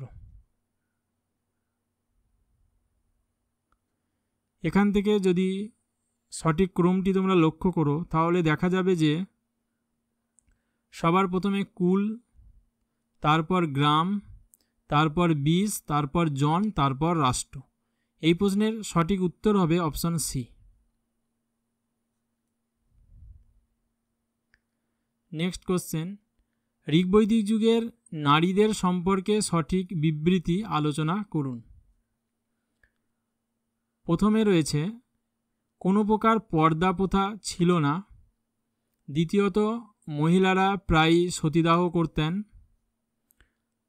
বয়ঃসন্ধির পরই মেয়েদের বিয়ে দিয়ে দেওয়া হতো। মেয়েরা নিজেদের স্বামী নির্বাচন করতে পারতেন। নিচের কোড থেকে যদি সঠিক উত্তরটি নির্বাচন করি তাহলে চারটি বিবৃতি আমরা দেখব যে কোনটা সত্য কোনটা মিথ্যা। ঋগ্বৈদিক যুগে পর্দা প্রথা ছিল না, এটা সত্য। মহিলারা প্রায় সতীদাহ করতেন, এটা মিথ্যা। বয়ঃসন্ধির পরই মেয়েদের বিয়ে দিয়ে দেওয়া হতো, এটা সত্য। এবং মেয়েরা নিজেদের স্বামী নির্বাচন করতে পারতেন, এটাও সত্য। ঋগ্বৈদিক যুগের সমাজে নারীদের বিশেষ মর্যাদা এবং অধিকার ছিল। তারা একদিকে যেমন শাস্ত্র চর্চা করত, আর তারা পাশাপাশি আজীবন অবিবাহিত থেকে অধ্যয়ন করারও তাদের সুযোগ ছিল। এবং মেয়েদেরকে ব্রহ্মবাদিনী বলা হতো। এছাড়া স্বামীর সঙ্গে তারা যাগযজ্ঞে অংশগ্রহণ করতে পারত, যে কারণে তাদের সহধর্মিণীও বলা হতো। মেয়েদের যে এই সুযোগ এবং মর্যাদা সেটা পরবর্তী বৈদিক যুগে হারিয়ে গিয়েছিল। তাই ঋগ্বৈদিক যুগে নারীদের সম্পর্কে যদি সঠিক কোড থেকে আমরা বিবৃতিগুলি বিশ্লেষণ করি তাহলে এর সঠিক উত্তর হবে অপশন ডি। 1, 3 এবং 4 সত্য। নেক্সট কোশ্চেন, নিচের কোনটি ভুলভাবে মিলে আছে? অপশন এ গৃচ্ছসূত্র ঘরোয়া অনুষ্ঠান, শুল্বসূত্র জ্যামিতি, শ্রৌতসূত্র রাজকীয় বলিদান, ধর্মসূত্র শিষ্টাচার ও রীতিনীতি। এই প্রশ্নের সঠিক উত্তর হলো অপশন সি, শ্রৌতসূত্র রাজকীয় বলিদান। এটি ভুলভাবে মিলে আছে। আগেই এই প্রসঙ্গে আলোচনা করেছি, সেখানে বলেছি যে শ্রৌতসূত্র সেখানে বিভিন্ন যাগযজ্ঞের নিয়মাবলী সম্পর্কিত আলোচনা রয়েছে। শুধুমাত্র রাজকীয় বলিদান এই বিষয়টি শ্রৌতসূত্রের বিষয় নয়। নেক্সট কোশ্চেন, কোড থেকে সঠিক উত্তরটি নির্বাচন করুন। ঋগ্বৈদিক যুগের মহিলাদের বেদ পাঠের অনুমতি ছিল, এটি সঠিক। এদের মধ্যে কেউ বৈদিক মন্ত্র রচনা করেছিলেন, এটিও সঠিক। কারণ লোপামুদ্রা এবং অপালা এই দুই নারী তারা বৈদিক মন্ত্র রচনা করেছিলেন।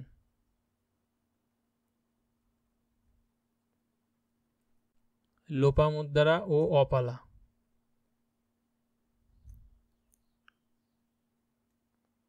নারীরা জনপ্রতিনিধিত্বমূলক সভা ও বিদতে অংশগ্রহণ করতে পারত, এটিও সঠিক।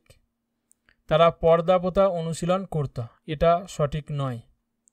তাই কোড থেকে সঠিক উত্তরটি নির্বাচন করলে এর সঠিক উত্তর হবে 4 মিথ্যা, অপশন ডি। অর্থাৎ 1, 2, 3 এই তিনটি বিবৃতি সত্য এবং 4 মিথ্যা। নেক্সট কোশ্চেন, বৈদিক যুগে ব্রাত্য কারা ছিলেন?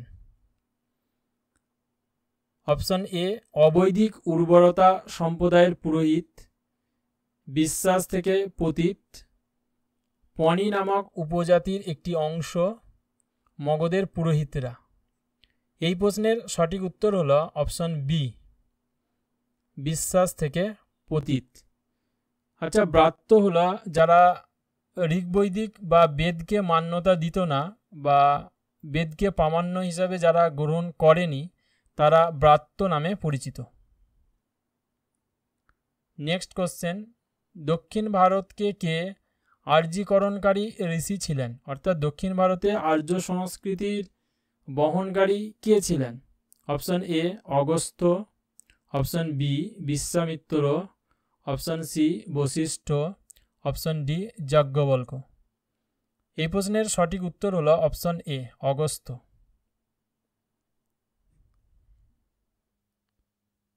নেক্সট কোশ্চেন, ঋগ্বেদ অনুসারে আকাশ, পৃথিবী এবং মধ্যবর্তী অঞ্চলের সঙ্গে কতজন দেবতা জড়িত?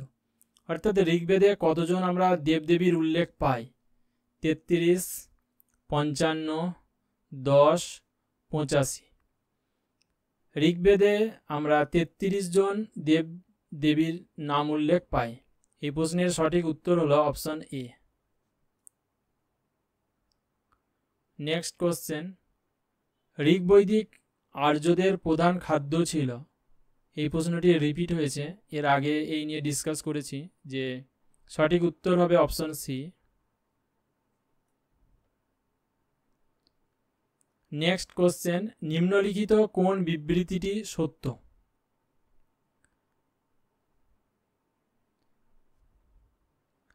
প্রথমত, ঋগ্বৈদিক অর্থনীতি মূলত পশুপালনের ওপর ভিত্তি করেছিল। দ্বিতীয়ত, ঋগ্বৈদিক কৃষকেরা চাষাবাদে লাঙল ব্যবহার করতেন। তৃতীয়ত, ঋগ্বৈদিক জনগণের পশ্চিম এশিয়ার সাথে ভালো বাণিজ্যিক সম্পর্ক ছিল। এই নিম্নের যে কোড দেওয়া আছে, এই কোড থেকে সঠিক উত্তরটি নির্বাচন করতে হবে। ঋগ্বৈদিক অর্থনীতি পশুপালনের ওপর ভিত্তি করেছিল, এটি সঠিক। ঋগ্বৈদিক কৃষকেরা চাষাবাদে লাঙল করতেন, এটিও সঠিক। ঋগ্বৈদিক জনগণের পশ্চিম এশিয়ার সাথে ভালো বাণিজ্যিক সম্পর্ক ছিল, এটিও সঠিক। এই প্রশ্নের সঠিক উত্তর হবে অপশন ডি। 1, 2 এবং 3 সবকটি সত্য। ঋগ্বৈদিক যুগে যে বণিক ছিল, সেই বণিকদের বোঝাতে এই পণি শব্দটি ব্যবহার হতো। তাহলে পণি হলো ধনী বণিক।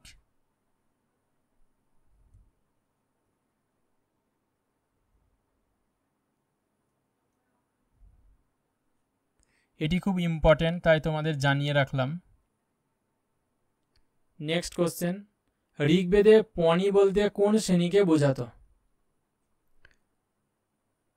পুরোহিত, লোহাকার, স্বর্ণকার, ব্যবসায়ী। তাহলে ঋগ্বেদে পণি বলতে বোঝাতো ব্যবসায়ী সম্প্রদায়কে বা ব্যবসায়ীদের। সঠিক উত্তর অপশন ডি। নেক্সট কোশ্চেন, ঋগ্বৈদিক যুগের মানুষের ধর্মীয় বিশ্বাস কী রকম ছিল? অপশন এ মূর্তি পূজা, অপশন বি একেশ্বরবাদ, অপশন সি দেবী পূজা, অপশন ডি বলিদান ও আচার অনুষ্ঠান। ঋগ্বৈদিক যুগে মানুষের ধর্মীয় বিশ্বাস ছিল বলিদান ও আচার অনুষ্ঠান। এই প্রশ্নের সঠিক উত্তর অপশন ডি। নেক্সট কোশ্চেন, বৈদিক যুগের সভা ছিল? অপশন এ গ্রামের পেশাদারদের একটি সংগঠন, বি রাজার দরবার, সি মন্ত্রী পরিষদ, ডি রাজ্যের সকল জনগণের একটি জাতীয় পরিষদ। বৈদিক যুগের সভা ছিল একটি মন্ত্রী পরিষদ। সাধারণত বয়োজ্যেষ্ঠ ব্যক্তিদের নিয়ে এই ঋগ্বৈদিক যুগের সভা গঠিত ছিল এবং এরা বিভিন্নভাবে রাজাকে সাহায্য করত, পরামর্শ দিত শাসন পরিচালনা করার ক্ষেত্রে। নেক্সট কোশ্চেন, ঋগ্বেদে উল্লেখিত জব শব্দটি কোন কৃষি পণ্যের জন্য ব্যবহৃত হয়েছে? Option A barley, option B গম, অপশন সি ডাল জাতীয়, অপশন ডি গম রিপিট হয়েছে, অপশন ডি করলাম কোনোটিই নয়।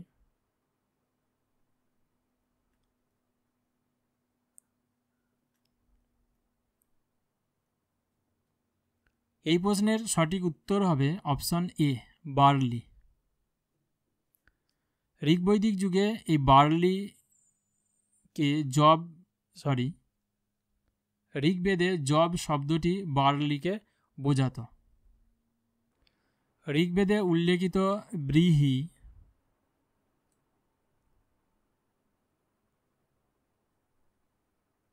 এই শব্দটি ধানকে বোঝাতো।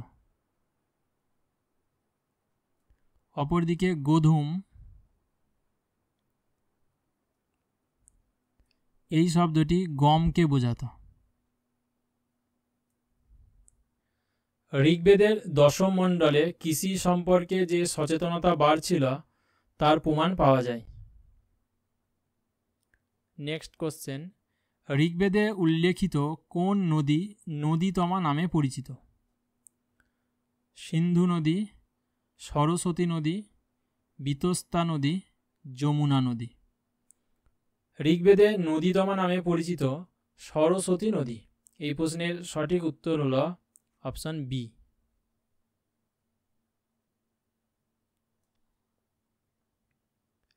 নেক্সট কোশ্চেন, নিম্নলিখিতদের মধ্যে কে বৈদিক পরবর্তী যুগে রত্নিনের অন্তর্ভুক্ত ছিল না? গ্রামণী, মহিষী, স্থপতি, সুত। এই প্রশ্নের সঠিক উত্তর হল স্থপতি। স্থপতি তিনি বৈদিক পরবর্তী যুগে রত্নিনের অন্তর্ভুক্ত ছিলেন না। পরবর্তী বৈদিক যুগে 18 জন রত্নের নাম পাওয়া যায়।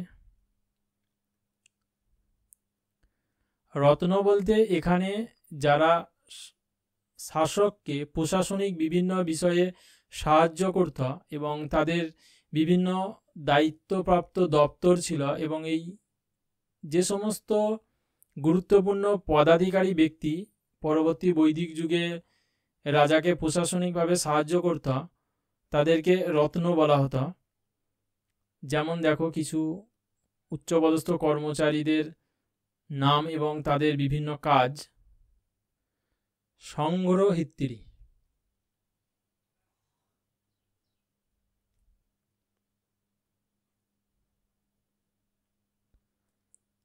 সংগ্রহিত্রী হল কোষাধ্যক্ষ।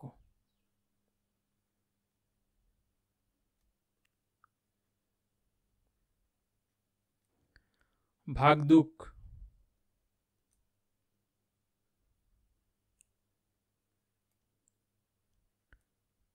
ভাগদুক হল কর আদায়কারী।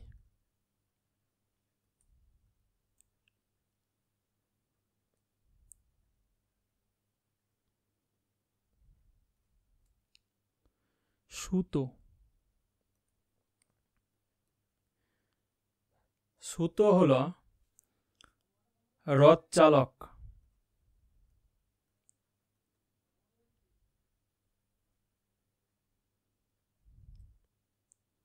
অক্ষবাপ,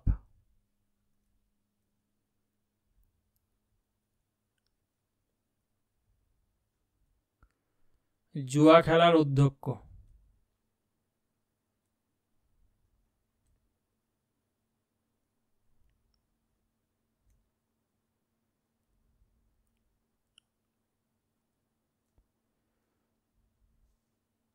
এরকমই বিভিন্ন দায়িত্বপ্রাপ্ত উচ্চপদস্থ কর্মচারী এবং তাদের বিভিন্ন কাজ উল্লেখ রয়েছে বৈদিক সাহিত্যে। এখানে এক্সাম পয়েন্ট অফ ভিউয়ের দিক থেকে যেগুলো গুরুত্বপূর্ণ সেগুলো লিখে দিলাম। নেক্সট কোশ্চেন, বৈদিক রীতিনীতিতে হোতা নিম্নলিখিত কোন বিষয়টির সঙ্গে যুক্ত? ঋগ্বেদ, যজুর্বেদ, অথর্ববেদ, সামবেদ। হোতা এটি ঋগ্বেদের সঙ্গে যুক্ত। এই প্রশ্নের সঠিক উত্তর হলো অপশন এ। নেক্সট কোশ্চেন, বৈদিক যুগে বলি শব্দটির অর্থ হলো? অপশন এ বলিদান, অপশন বি বলদ, অপশন সি বংশগত, অপশন ডি রাজার প্রজাদের কাছ থেকে স্বেচ্ছাকর। এই প্রশ্নের সঠিক উত্তর হলো অপশন ডি, রাজার প্রজাদের কাছ থেকে স্বেচ্ছাকর। ঋগ্বৈদিক যুগে যে উপজাতি ভিত্তিক শাসন ব্যবস্থা ছিল সেই উপজাতি ভিত্তিক শাসন ব্যবস্থায় যিনি প্রধান অর্থাৎ গোষ্ঠীপতি, সেই গোষ্ঠীপতিকে তার সদস্যরা যে স্বেচ্ছাকর প্রদান করত সেই কর ছিল বলি। এই বলি ঋগ্বৈদিক যুগে বাধ্যতামূলক ছিল না, কিন্তু পরবর্তী বৈদিক যুগে এই বলি বাধ্যতামূলক হয়ে গিয়েছিল।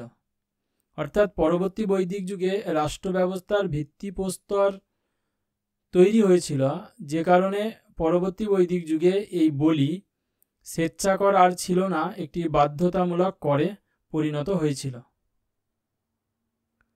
নেক্সট কোশ্চেন, বৈদিক দেবতা ইন্দ্রের প্রসঙ্গে নিম্নলিখিত কোন বিবৃতিগুলি সত্য? অপশন এ বজ্রপাতের দেবতা, অপশন বি পাপীদের শাস্তি প্রদানকারী, অপশন সি নৈতিক ব্যবস্থার রক্ষক, অপশন ডি বৃষ্টির দেবতা। নিচের কোড থেকে যদি সঠিক উত্তরটি নির্বাচন করি তাহলে দেখা যাবে যে ইন্দ্র তিনি বজ্রপাতের দেবতা ছিলেন, এটি সঠিক। পাপীদের শাস্তি প্রদানকারী তিনি দেবতা ছিলেন না। নৈতিক ব্যবস্থার রক্ষকও তিনি ছিলেন না, তিনি বৃষ্টির দেবতা ছিলেন। তাই বাই অপশন সঠিক উত্তর হবে 1 এবং 4, অর্থাৎ অপশন ডি। এগুলো ABC করে আছে, 1 2 3 4। পাপীদের শাস্তি প্রদানকারী বা নৈতিক ব্যবস্থার রক্ষক দেবতা ছিলেন বরুণ।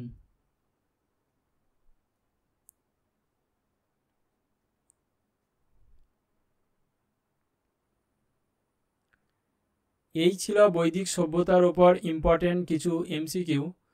আশা করি এই MCQ এবং এক্সপ্লানেশন তোমাদের এক্সাম প্রিপারেশনের ক্ষেত্রে খুব হেল্পফুল হবে। যদি ভিডিওটি ভালো লেগে থাকে তাহলে লাইক শেয়ার করে দিও, চ্যানেলটি সাবস্ক্রাইব করে বেল আইকনের অল নোটিফিকেশন অন করে রেখো। চ্যানেলের নতুন ভিডিওর আপডেট নোটিফিকেশন সবার আগে পেয়ে যাবে।